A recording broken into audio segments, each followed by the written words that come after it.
চীনা হাঁসের ঠান্ডা লাগলে কি খাওয়াবেন? আপনার চীনা হাঁস কি ঠান্ডায় ঝিমিয়ে পড়েছে? খাওয়া বন্ধ করে দিয়েছে? ভিডিওটা স্কিপ করবেন না। কারণ আজকে এমন ৩টা প্রাকৃতিক চিকিৎসা দেখাবো যা ২৪ ঘন্টার মধ্যে হাঁসকে আবার দাঁড় করিয়ে দিবে। এই ভিডিওটা স্কিপ করলে আপনার হাঁস মরতেও পারে। চীনা হাঁসের ঠান্ডা লাগলে কোন ৩টা খাবার দিলে দ্রুত সুস্থ হয়? এখনই দেখাবো। প্রথমে জানবো চীনা হাঁসের ঠান্ডা লাগলে কি লক্ষণ দেখা দেয়, কেন ঠান্ডা লাগে, আর ঠান্ডা লাগলে ঘরোয়া উপায়ে প্রাকৃতিক চিকিৎসা করে কিভাবে নিজেরাই সুস্থ করে তুলবেন। তাই আজকের এই ভিডিওতে এমন একটি প্রাকৃতিক উপায়ে ঘরোয়া উপকরণ দিয়ে ওষুধ বানিয়ে চীনা হাঁসকে খাওয়াবো, যেটা খাওয়ালে হাঁসের ঠান্ডা লাগলেও সুস্থ হয়ে যাবে ইনশাআল্লাহ। আর এই ভিডিওটি যদি শেষ পর্যন্ত দেখেন আপনিও পারবেন কোনো ডাক্তার ছাড়াই ঘরে বসে হাঁসকে সুস্থ করতে। আর ভিডিওটি যদি আপনার ভালো লাগে তাহলে ভিডিওতে একটি লাইক দিবেন ও চ্যানেলটি সাবস্ক্রাইব করে দিবেন।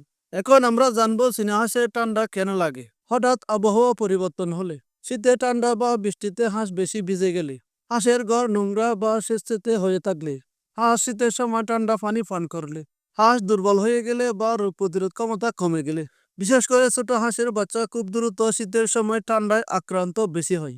এখন আমরা জানবো চীনা হাঁসের ঠান্ডার লক্ষণগুলো কি কি। চীনা হাঁসের ঠান্ডা লাগলে সাধারণত যে লক্ষণগুলো দেখা যায়: হাঁস ঝিমিয়ে থাকে, খাবার কম খায়, নাক দিয়ে পানি পড়ে, শ্বাস নিতে কষ্ট হয়, হাসি কাশি দেয়, চোখ আধা বন্ধ করে রাখে, এক জায়গায় গিয়ে বসে থাকে, শরীর ঠান্ডা হয়ে থাকে। এই লক্ষণগুলো দেখলে আপনিও বুঝবেন হাঁসের ঠান্ডা লেগেছে। অনেকে আছেন হাঁসের ঠান্ডা হলে বাজারের অ্যান্টিবায়োটিক ওষুধ দেন, ভুলেও ডাক্তারের পরামর্শ ছাড়াই ওষুধ খাওয়াবেন না। এতে হাঁস সাময়িক ভালো হলেও পরে বড় সমস্যা দেখা দেয়। আজ আমি আপনাদের দেখাবো একটি সম্পূর্ণ প্রাকৃতিক নিরাপদ চিকিৎসা। এখন ওষুধটি বানাতে আমাদের উপকরণ হিসেবে যা লাগবে তা হচ্ছে প্রথমে আদা। আদা খাওয়ালে চীনা হাঁসের যে উপকার হয়। আদা হলো একটি প্রাকৃতিক অ্যান্টিবায়োটিক। আদা খাওয়ালে হাঁসের শরীর গরম থাকে, ফলে ঠান্ডা সহজে ধরে না। হাঁসের নাক দিয়ে পানি পড়ে না, হাসি কাশি হয় না, শ্বাস নিতে কষ্ট হয় না। এই আদা খুব ভালো কাজ করে। এছাড়া আদা কফ পরিষ্কার করে, বুক হালকা করে। হালকা জ্বর থাকলে আদা খাওয়ালে জ্বর কমাতে সাহায্য করে। আদা হজম শক্তি বাড়ায়, যার ফলে হাঁস ভালো করে খাবার খায় এবং দুর্বল হাঁসের দ্রুত শক্তি ফিরে আসে। এরপর রসুন। রসুন খাওয়ালে চীনা হাঁসের যে উপকার হয়। রসুন হলো প্রাকৃতিক অ্যান্টিবায়োটিক। রসুন হাঁসের শরীরের ভেতরে জীবাণু ধ্বংস করে। হাঁসের যদি ঠান্ডা লেগে অসুস্থ হয়, শ্বাসকষ্ট থাকে বা ভিতরে ইনফেকশন হয়, তাহলে রসুন খুব ভালো কাজ করে। এছাড়া রসুন হাঁসের পেটের কৃমি ও জীবাণু কমাতে সাহায্য করে। হাঁস খাবার খেলে ভালোভাবে হজম করে আর হাঁসের রোগ প্রতিরোধ ক্ষমতা বেড়ে যায়। রসুন নিয়মিত অল্প করে খাওয়ালে হাঁসের সহজে বড় কোনো রোগ হবে না ইনশাআল্লাহ। এরপর পেঁয়াজ। পেঁয়াজ খাওয়ালে চীনা হাঁসের যে উপকার হয়। পেঁয়াজ হাঁসের শরীর ঠান্ডা গরম ব্যালেন্স ঠিক রাখে। হাঁসের ঠান্ডা লাগলে পেঁয়াজ খুব ভালো কাজ করে। হাঁসের যদি নাক দিয়ে পানি পড়ে, কাশি হয়, বুক ভারী লাগে, তাহলে পেঁয়াজ কফ গলাতে সাহায্য করে। পেঁয়াজ রক্ত পরিষ্কার করে এবং শরীরের দুর্বলতা দূর করে। অসুস্থ হাঁস পেঁয়াজ খেলে ধীরে ধীরে চঞ্চল হয়ে ওঠে। এখন তো আমরা একে একে সকল উপাদান জেনে নিলাম। এবার জানবো কিভাবে এই প্রাকৃতিক ঘরোয়া ওষুধটি বানিয়ে চীনা হাঁসকে খাওয়াবেন। এটাই হচ্ছে আসল। এখানে একটু ভুল হলে কিন্তু আপনার চীনা হাঁস আরো বেশি অসুস্থ হয়ে যাবে, দুর্বল হয়ে যেতে পারে, মারাও যেতে পারে। তাই ভিডিওটি এই অংশটি খুব মনোযোগ দিয়ে দেখবেন। আর আপনি কোন জেলা থেকে ভিডিওটি দেখছেন কমেন্ট করে আপনার জেলার নামটি লিখে যাবেন প্লিজ। এখন এই প্রাকৃতিক ওষুধটি বানাতে আমাদের লাগবে একটি খালি স্টিলের বাটি। এটার মধ্যে দিয়ে দিব হাফ লিটার পরিমাণ পানি। এখন এই পানিটি একটি ছোট হাঁড়িতে 5 থেকে 10 মিনিট সময় চুলায় ফুটিয়ে পানিটি ঠান্ডা করে নেব।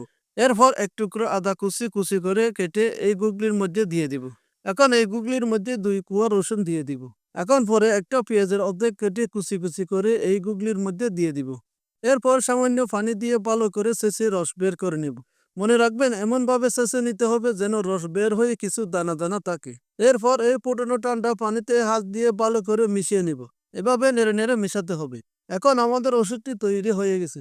আদা, রসুন, পেঁয়াজ এই তিনটি একসাথে আলাদা আলাদা চীনা হাঁসের জন্য খুব ভালো প্রাকৃতিক ওষুধ। সময় মতো সঠিক মাত্রায় দিলে অনেক রোগ ঘরে বসে ভালো করা সম্ভব। এখন এই ওষুধটি আপনার হাঁসকে কিভাবে খাওয়াবেন? আমি এই ওষুধটুকু খাবারের সাথে মিশিয়ে খাওয়াবো। আপনারা চাইলে পানির সাথে মিশিয়ে খাওয়াতে পারেন। যেহেতু এখন শীতকাল, হাঁস পানি খেতে চাইবে না, কারণ পানি অনেক ঠান্ডা। সেজন্য আমি খাবারের সাথে মিশিয়ে খাওয়াবো। এই ওষুধটি হাঁসকে কখন, কোন সময়, কতটুকু পরিমাণে খাওয়াবেন?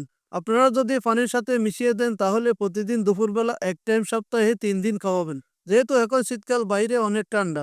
আর আপনারা খাবারের সাথে মিশিয়ে যদি খাওয়ান তাহলে দুপুরবেলা এক টাইম খাওয়াতে পারেন। বন্ধুরা, চীনা হাঁসের ঠান্ডা একটা সাধারণ রোগ হলেও সময় মতো যত্ন না নিলে এটা অনেক মারাত্মক রোগ হতে পারে। তাই আপনার হাঁসের আচরণ প্রতিদিন একটু একটু পর্যবেক্ষণ করবেন, তারা সুস্থ আছে কিনা। যদি কোনো হাঁস আলাদা হয়ে থাকে, চোখ বন্ধ করে থাকে বা খাবার খায় না, দিন ধরে বসে থাকে, তাহলে দেরি না করে সাথে সাথে চিকিৎসা শুরু করে দিবেন। আপনারা মনে রাখবেন, ঘরোয়া উপায়ে প্রাকৃতিক চিকিৎসা সবসময় সস্তা, নিরাপদ, কার্যকারিতাও বেশি। আপনারা এই উপায়গুলো সবসময় ব্যবহার করলে চীনা হাঁস ঠান্ডা থেকে বাঁচবে আর সবসময় সুস্থ থাকবে। সালাম আলাইকুম।